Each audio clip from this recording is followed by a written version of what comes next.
I'm with Elana Heideman from Israel Forever Foundation, and we're talking about Tish Ba Av. Now, Elana, what is Tish Ba Av? Hello, Paul. Thank you so much for having me at this very special time of year. Tish Ba Av is the ninth of the Hebrew month of Av, and it is one of the most important days of history and days of catastrophe of the Jewish nation. It was the day where the first and second temples were destroyed that once stood on the Temple Mount as it is known today, and it has been known for 2,000 years, the Temple Mount in Jerusalem, where today stands the Golden Dome, and nearby what is known as the Al-Aqsa Mosque. This used to be the home of the holy Jewish temples during the time of peace throughout the land of Israel. On Tisha B'Av, twice in history, our temples were destroyed by different armies who came and pillaged the Jewish ritual and traditional objects of holiness, and they destroyed the entirety of Jerusalem. They exiled the Jews from their homes. They murdered and they pillaged. And on Tisha B'Av throughout history, many people throughout the lands around the world have used this day as a day to bring about continued catastrophe. Before the Holocaust, during the Holocaust, and even today, many times Jewish historical events like this ninth day of the month of Av, this day of mourning, they use it as a day to create new pain. So it is indeed a very powerful day, and one that brings us to very unique styles of observance. A very sad time to lose the first temple and the second temple. It does actually remind us that Israel does have a history in the land and on the Temple Mount as well. You were kicked out of the land twice. You went through a Holocaust, expulsions, and yet you're back in the land today. You didn't assimilate into society. You came back in 1948. Is that the miracle amongst all the sadness? Well, it's interesting because it didn't begin in 1948 on May 14th, what we recognize as Declaration Day. It began hundreds of years earlier when there were many different movements for the return of the Jewish nation to Jerusalem. And part of the reason that the movements were always a thread of Jewish identity was because the temple in Jerusalem was so central to every Jewish identity in every Jewish community in exile around the world. Under our wedding canopies, we smash a glass and we remember the destruction of Jerusalem, the destruction of our temples. We remember it on our happiest moments and, of course, on our saddest days. We know that even today, what the battles that we're fighting are a part of this continued battle that the world seeks to destroy and erase the Jews. So what we know is the Jew will continue to survive. And it's because of the very same faith that we expressed then 2,000 years ago in Jerusalem on the Temple Mount. And it's been such a part of our identity because there are also these traditions, as I mentioned, that we practice. Tisha B'Av, the ninth of Av, is a fast day. And there are certain readings from the Torah, from the Bible, that from the writings throughout history that we read, words of mourning, words of connection, longing for the temple. This was our heart and soul. And I will tell you that if people truly understood Judaism and the centrality of the Temple Mount and Jerusalem to who we are, and the beauty of our prayers for Jerusalem, Im eshkachech Yerushalayim, tishkach yamini, if I forget thee, O Jerusalem, may I lose my right hand, and it continues, may my tongue cleave to the top of my mouth. It was so essential. Jerusalem was the soul and continues to be the soul of what it is to be a Jew, because that is where God's judgment was being fulfilled, where our service to the Lord was being practiced by our priests called the Kohanim. And these are the fighters, the people who on the destructive days then echoed through history, so that when it was during the Holocaust and when we were faced with pogrom And when we are faced with terror attacks and suicide bombers, or anti-Semites screaming lies at us everywhere in the world, it's the same strength of those people who said, in spite of this destruction, we will outlast. And that's what drives the Jewish people forward. That's why we are still fighting the same fight for Jewish existence. We are still fasting as our ancestors did 2,000 years. And we are still recognizing that we must educate ourselves, our children, and the world to the goodness of God and what Judaism means, what it can mean to our people and to all of humanity. So Tisha B'Av is a day where we mourn deeply, but then we rise up, and it is hope that saves us. It is hope that drives us forward and says, now we will keep going. Israel has had many days of mourning recently. October the 7th, soldiers have been killed. Some of the hostages were killed. There's been sadness and pain, and yet Israel aren't safe all around the world. So there's still even more sadness seeing the way the world responds to Israel, isn't there? I think it's beyond sadness, the way the world responds to Israel. I think that it is truly appalling to see how everything has turned into a demonization of Israel, Judea, in every possible shape and form. And so our memorial days, which are really, yes, they are plenty, and they are meaningful, and each one has different styles of expression, which we even have, like you mentioned, October 7th. So we are now immersed in trying to build, what will these memorial days look like?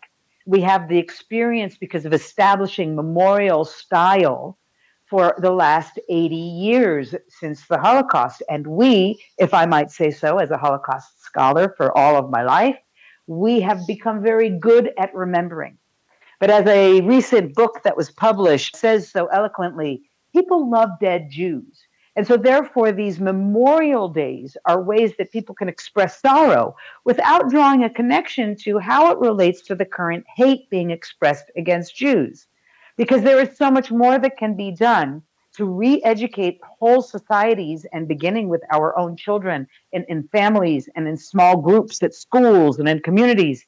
That is how we can remind people that what they're hearing about Jews in Israel are based on the very same lies that led to the destruction of the temple, the destruction of Jewish civilization in the ancestral Jewish homeland, the destruction of Jewish memory and our connection to this homeland. I mean, if you can believe the United Nations, once a beacon of human rights, has actually become the biggest advocate for the lies and libels about Israel and Jews, claiming that Jews have no connection to Jerusalem.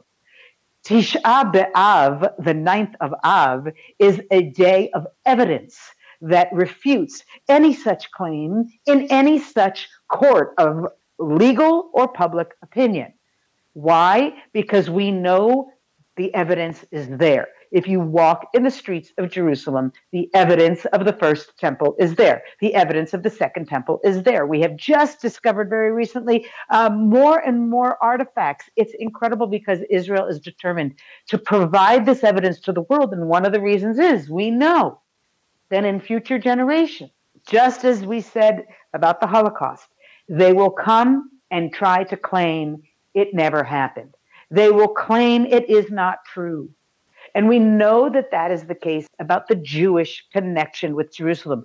When Napoleon arrived in Vilna, Lithuania, he witnessed the Jewish community weeping, as we do on Tisha B'Av night. So on the Jewish calendar, our days essentially begin at nightfall.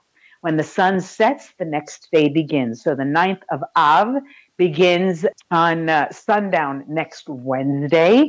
So, the fast begins on the evening. We fast throughout the night and throughout the next day. But at that night, People go on pilgrimage to the old city of Jerusalem. Some people actually go to other sites throughout the land that were connected to temple times and to the communities that lived here in the land of Israel for thousands and thousands of years. Even, by the way, in spite of the exile, there is evidence of Jewish presence in the land of Israel ever since the destruction at the very beginning of time, meaning when the Jews came from the Exodus from Egypt and they entered into the land, and with God's blessing, they conquered the land. And there is, after that, the practices often continued. And so we see many elements of evidence that the practices that took place in these remnant communities, and so many people go to pilgrimage sites all throughout the land, but it is Jerusalem that holds our heart. And so we read the Lamentations, the book of Lamentations, and we have this spiritual reconnection with Jerusalem that is more than just a connection with a city. It's a connection with everything that Yerushalem, the name of the city, that it shall be complete once the presence of God is there. And who brings the presence of God to the city of Jerusalem? Only the Jewish nation. They bring the holiness to the land of Canaan through their conquering. And they say, this is the land of God, the land of Zion, where from Zion shall come forth Torah, ki mitzion tetzei Torah. And then that Torah can bring goodness amongst all mankind. And so really when we honor Tish Ba Av, we're honoring not only the destruction and creating out of it memory, we're doing meaning. So to connect the ideas I just shared, yes, we are doing that for October 7th. Yes, we've done that with the Holocaust. We've even made sure that the memory of the destruction of the Jews from Arabian lands, who most people do not realize were persecuted many different times throughout history and were exiled again and again and stripped of all of their belongings and all of their livelihood. They were kicked out of their homes again and again, the Jews in Arab lands, most of whom now do not have Jewish communities any longer, even though they were the first sites of Jewish communities after the exile from Jerusalem. So we look through all of this memory and we say, what can we do with it? And that's where we come to today. So today is the new month of Av. We've just started this new month. And we have 9 days where we don't swim, those who are observant of all of the laws. We don't swim. We don't take leisurely showers because we know that, and it, by the way, began 3 weeks before the 9th of Av. 3 weeks earlier, our mourning period begins. There are people who don't dress a certain way. We don't have celebrations. From the beginning of the month of Av, there's no weddings, no live music. Again, this is for the observant communities. And amongst the Jewish people, we have religious and non, and people who are just traditional, who do a little of this and a little of that. Judaism is a beautiful people, and that Jewishness is a beautiful thing in that way. And so we don't allow ourselves to be so celebratory that we forget that even in the weeks before the complete destruction of the temple, we were fighting. We were fighting for our lives. Our women were being raped and our children were being burned. Our men were being killed. Our civilization was being destroyed because they tried to erase the Jew. As again today, every Memorial Day is a reminder of the attempt that continues in every generation to erase the Jews. And we have to make sure that memory always has a purpose, to reaffirm the justness and the need for Jewish survival. It's sad for the Jews. It's also sad for the Christians what's happening today. We're seeing Kairos too, where the Church of England is basically embracing Palestine and basically forgetting the Bible, what the Bible says in the book of Genesis, I will give you this land as an eternal covenant. We've seen with all the hate, Zionists not welcome, put the Zios in the ground, death to the IDF. Have we actually learned anything about the Holocaust? No, nothing. Mm. There are those who have, and that's who we have to rely on. But the majority of people have distorted the messages and the lessons that we could learn from the Holocaust. They've made them de-Judaized. If you take the Jew out of the story, it's more palpable to the common person. In doing so, they've basically stripped the Jew of respect in the eyes of the people. So they have now started to believe that, oh, wait a second, there is a logic to why Hitler decided to kill all the Jews. They believe that there is a logic and that it is okay to resist Jewish existence by rape and murder and kidnapping. All of the legitimizing of terror is simply, and unfortunately, okay, but it is simply a result of poor Holocaust education, of people trying to, minimize the degree of what took place. And I will tell you, part of the reason that Holocaust denial, and it is a form of denial, in my opinion, distortion, diminishment, these have been set in the practice of Holocaust education as like the rules by which everybody must abide, right? That we have to teach the Holocaust with integrity. We have to prevent diminishment of truth. Unfortunately, we're seeing it so prevalent now that people don't even know the truth of the Holocaust. People are denying that it took place. They're denying the anti-Semitism of 20 years that led up to common involvement in murder, outright murder, open in streets. And we are starting to see these trends repeat themselves in our own societies today. But those societies are incapacitated, even our police forces. They are incapacitated against the enemy. If you saw I saw a video recently of the London police, they basically had to run from the rioters to save themselves. So what will happen next when more and more are empowered by, such as you mentioned, the situation with King Charles? It is very much, it's the mentality of appeasement.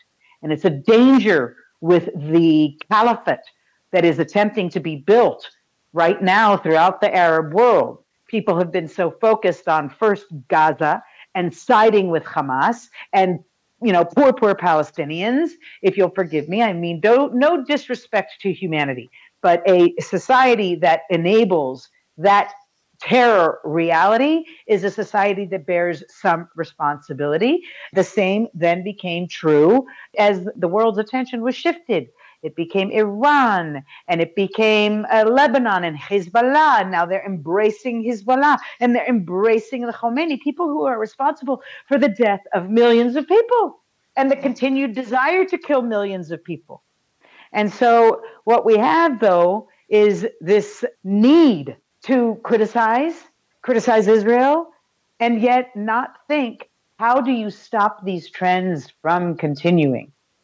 Because who are we going to pay attention to next? Next on the board, of course, London, everything that's happening there, and what's happening in America. The Christian community, to go to the source of your question, is ultimately going to be a victim because too many are not rising up because they do not see themselves as the target of what is building around them. It's too easy in our lives to just say, I'm just going to live my life. Maybe I'll like a few posts. Maybe I'll share an article or two. But we're not responsible for the re-education. We can't do anything. And that's really the truth about how people feel, again, even about King Charles welcoming more the Islamist approach to society than the Christian background that he has represented, that he represents of generations before him. So the Christians in Nigeria who are being murdered openly, there are endless videos being shared. Nobody cares. Nobody listens. Nobody is rioting. You have millions and millions of Christians around the world who could be doing more to shout out for the rights of the Christians. But instead, they're trying to figure out how they can blame the Jews, blame Israel, and chant from the river to the sea. That is their That is their code of acceptance. And therefore, they can deny the danger that exists for the Christians of the world. We as Jews, however, we as Israel, we do not deny it. And our fight in Lebanon, for example, should be understood by anyone listening as a fight for the rights of the Christian community of Lebanon, who has suffered endlessly under the terroristic hand funded and led by Iran and the face of Hezbollah. It is the Lebanese people who were a Christian majority until terror took over. And so we must think of those communities, and we must say, you know, who is fighting for them? Because it is only Israel. Only Israel is fighting for the rights of the Druze in Syria, using our minimal forces to be able to help them defend themselves, coming to the aid of the Yazidi, coming to the aid of the Kurds, any people who are attacked. Who is there? It is the Jews. It is Israel. It is our army and our air force, our young men and women who put ourselves on the line. There's this amazing Israeli song that says, your plumber, your grocery store helper, your driver, your cab driver, your bus driver, you're this, you're that. We are all heroes ready to save the world. Israel continues 2,000 years ago and today to be a part of what it means to save the world. Christian, Druze, Yazidi, and if I may say, even to save perhaps Muslims from the Islamists that are hijacking whatever potential peaceful faith they might actually have. Now, the world is pushing the Jews into mourning. Is it time for the Jews to come home to their homeland and build their third temple? Well, these are two separate parts of a question, because the building of the third temple is something that we can all do every day, wherever we are in the world. We do it through our tefillot, our prayer. We do it through our actions, our mitzvot. We do it through every single effort we make to bring sparks of light into the darkness that is becoming our world. Is it time for Jews to come home? Absolutely. It's always been time. I am so beyond belief blessed that I live in the land in this time, and that I have been in this home for 22 years, and living and breathing the holiness that is the land of Israel. I do believe it's time. I believe many Jews will find their way home. I also believe that there are two different kinds of what we call aliyah, which means the rising up. Because when you come to the land of Israel, it is believed we rise up and come home. We rise up because it is a holier place. This is all of Israel, Judea, Samaria, what otherwise is politicized as the West Bank, but is the home of our ancestors, Abraham, Isaac, Jacob, Sarah, Rebecca, Leah. This is our home. This is the home of Torah. Jews must come home. Some will come because they want to. Some will come because they have to. And that includes even the anti-Zionist Jews who believe that they will be able to save themselves from hate by saying it's Israel's fault. This is wrong. And anyone who has been led to believe that Israel has committed a genocide or even a single war crime does not know that our soldiers and our army and our land and our government, whatever you think of a certain politician, our laws are based on the laws of Torah. And the laws of Torah are the foundation of Christianity. And those laws of Torah are the foundation of all good civilization throughout history. And so therefore, we absolutely have an obligation to make sure more of the world realizes this. And that includes everybody. Have other bad things happened on this day, on Tish Ba Av? Well, as a historian, I kind of spent a long time making sure to research all these different events. And the number becomes immense when you reach the years of the Holocaust in particular, and also different years around Tish Ba Av when terror attacks were taking place in the land of Israel. I can only share with you the stories that I have inherited of those who witnessed that under so many different circumstances, in the ghettos, in the concentration and extermination centers, after the death marches, when they went from place to place to place, so many spoke about what Tisha Ba Av meant for them, how it was experienced in the places of darkness, how they couldn't have texts. It was forbidden to have Hebrew texts, so they relied on tidbits of memory. There were so many instances of destruction and so many glimmers of light that came from within it. So I encourage people to seek out another story, see what this day could mean even for you, Jewish, not Jewish, it doesn't matter. If the temple, which once stood in Jerusalem, was the symbol of peace and harmony for all mankind, and that is what it is written in our scriptures, my house will be open and all will come for all of the peoples of the world. The essential idea of Judaism is that here is God, and God welcomes everyone. And therefore, the Jewish house of God was a place that welcomed all mankind. That is what we should be all striving for and teaching and making sure that others are hearing so that they too can refute the lies being spread about Jews, the demonization of Jews, the demonization of Israel. Stopping it starts with each of us. What is your prayer for this time of mourning? I think that there is, unfortunately, a lack of knowledge. People are used to sound bites and shorts and reels and good memes. My prayer would be that more people would continue a search for understanding and information about history. When someone learns about the history of the 9th of Av and the Jewish presence in Jerusalem, they no longer can accept any of the lies that negate the Jewish rights to the land.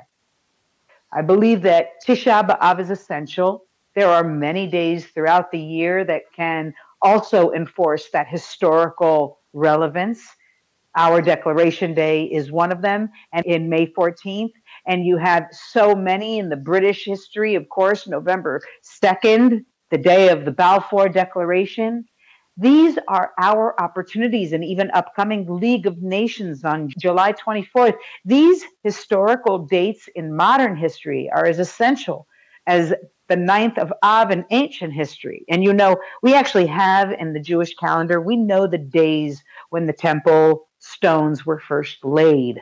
We know the days when the priests were in the temple and what days of the week certain things happened in the temple courtyard, that area that is now considered Al-Aqsa, which it is not. It is not all Al-Aqsa. This is a mistake, and you need to be able to learn more. That is my prayer, that more people will seek to learn, to know, and then maybe we can heal some of the fractured world Tisha B'Av represents.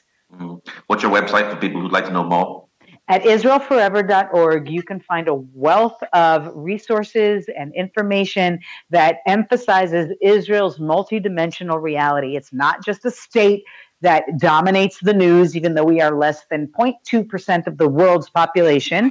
There you can explore our heritage, our peoplehood, activities, recipes, but more importantly, on our social feed, this is where you get your engagement, your advocacy, your resources that you can share onward. So I'm going to most encourage you not only to sign up on our website as a virtual citizen of Israel, but to come and follow us on Instagram, follow us on Facebook, follow us on all the platforms so that you can be a part of spreading the truth. You must do more if you want to be a part of saving the world. That's my prayer, that more people see that we all have that responsibility. Well, Elana, thank you very much for sharing today. Thank you so much. And I will add one last prayer here, which is that we shall never have to mourn another destruction like Tisha B'Av and October 7th again, because many are not aware that Israel has discovered many different series of plans for October-style invasions, specifically on our northern border. And so we have to think of how many destructions have been prevented simply by the existence of a Jewish state and the presence of Jewish security forces known as our soldiers. I really want to encourage everybody to think about how we can prevent the destruction, because they say that then when the Messiah comes, when Mashiach comes, the days of mourning, Tish Ba Av, will be turned into a day of joy. And I want to just close with that quote from what I was mentioning about Napoleon, that I realize now I forgot to close the story because it's essential. Napoleon sees the Jews mourning, and he sees them crying so far away from the land of Israel that they'd never even visited. And he says, a people like this is most deserved of being returned to their ancestral homeland. So when you want to be an advocate for truth, for the Jewish nation, and for Israel, Tish Ba Av is a beautiful opportunity to do so. May you all be blessed in your daily lives, and may all of our work be holy. And thank you for sharing today. Thank you.